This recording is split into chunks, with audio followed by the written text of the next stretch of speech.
Hi everyone, welcome back to this channel. In this tutorial, I will show you how to unlock the raspberry milkshake recipe in Heartopia. So to unlock this recipe, first you need reach cooking hobby level 11, and then after that just go buy the milkshake recipe, basic milkshake recipe from the NPC Masimo, and then after that just go back to your home and then go to your stove and then just do this recipe, this milkshake recipe, and then to make the raspberry milkshake you need to replace the fruit ingredients. You need to replace the fruit ingredients to raspberry like this. Just replace it with raspberry and then after that just simply tap on start cooking like this.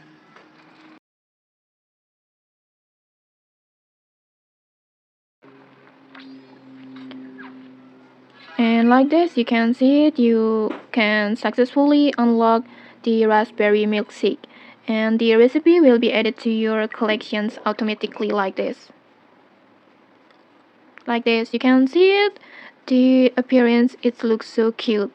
It has a pink color like this. And okay, that's it. If you found this helpful, don't forget to like, comment, and subscribe for more tutorials. Thanks for watching and see you.